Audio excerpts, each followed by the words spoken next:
Okay, so there's a lot going on around TikTok and YouTube about this rapture. And I just want to say that many people do not understand the book of Revelation or the scriptures as a whole to even really understand what they're saying. First of all, anyone who reads the Bible that believes in a rapture would know that the scriptures teach that no one knows that day or hour. Okay, so anyone that would proclaim to know that would be going in direct opposition of what the Bible teaches. That's the first thing, and you just need to be aware of that. So anyone that comes out and says it's this day, no, that is not true. And the scriptures, again, teach directly against that. Secondly, when we start talking about a rapture, first of all, do people even understand that there's many different beliefs regarding this as far as now, we teach spiritual preterism here, so we don't teach the book of Revelation as a physical occurrence, that it's spiritually the revelation of Jesus Christ, as I've outlined and talked about in many other videos. But you have pre-tribulation rapture, you have mid-tribulation rapture, you have pre-wrath rapture, post-tribulation rapture, all these different ideologies, philosophies, theologies regarding when the rapture would happen.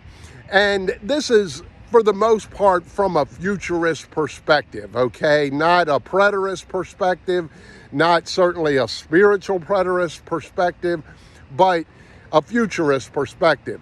Those that believe in a pre-tribulation rapture, if you study out the ideas behind this, they believe that the rapture happens in Revelation 4:1, where John is caught up to heaven. He hears the sound of a trumpet. They parallel that with Thessalonians. The door is opened in heaven, and he goes through the door in heaven. They also use the word metatauta in the Greek, which must be hereafter, and they use Revelation 1:19, where that same metatauta word is used.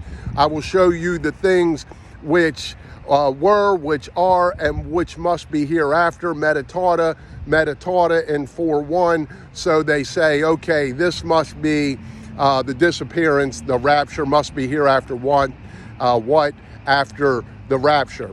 They also use the counting of the word church in churches, which is mentioned numerous times in the first 3 chapters.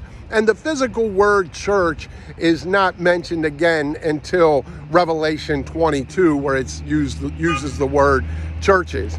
So to understand this is where pre-tribulation people believe the rapture has happened.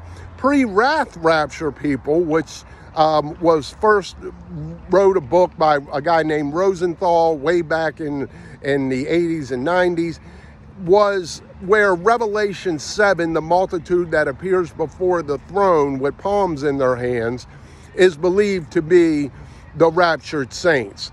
And it's called pre-wrath because of the disappearance before the wrath of the Antichrist, the wrath that would happen on the world. So I would ask that people understand the scriptures before they just go out there proclaiming a rapture is going to happen.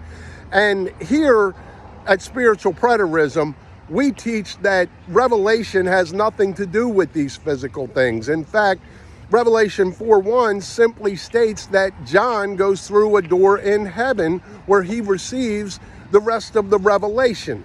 And if you really study that out, that parallels with the resurrection of Jesus, where he receives all power, honor, and glory when he takes the 7-sealed book or scroll out of God's right hand, and parallel that when he comes back to earth to his disciples and makes the statement in Matthew 28:18 that all power is given unto me in heaven and in earth. Why does he make that statement? Because he had just come back from the Father. And he had obviously been to the Father because he wouldn't let Mary touch him at the tomb upon his resurrection, but he's letting the disciples touch him, and he even eats food. Indicating what? that he has been to the Father.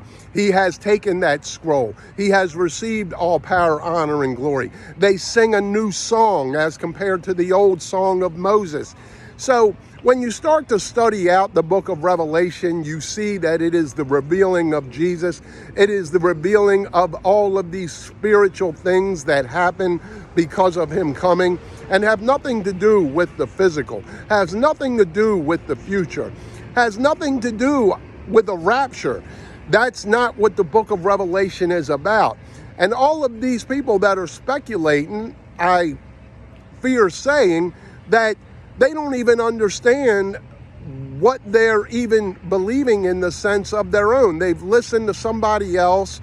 They've listened to somebody say that the rapture could happen, that Jesus is going to return and people are going to disappear off of the earth. And people don't get into the Bible and study and read and get the mind of God, get the heart of God. They don't pray all as they should, fast as they should, with a sincere heart to know the truth for the sake of knowing the truth. That's what you need to have, is a sincere heart that seeks the truth and loves God with all of your mind, heart, soul. That's what we must have in order to find the truth. These things are not given easily.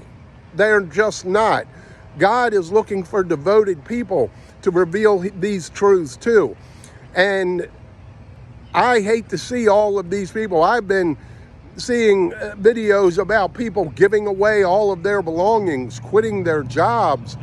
And I hate to say it again, they really don't even understand what the theological teachings are behind why they even believe in a rapture. Some people just blindly believe it because that's what they've heard or that's what the mainstream population is teaching in the churches, but they've not really got in depth into understanding why they even believe in a rapture, let alone whether it's a pre-trib, mid-trib, post-trib, pre-wrath rapture, let alone understanding why all of these different theologies and teachings about eschatology are even out there.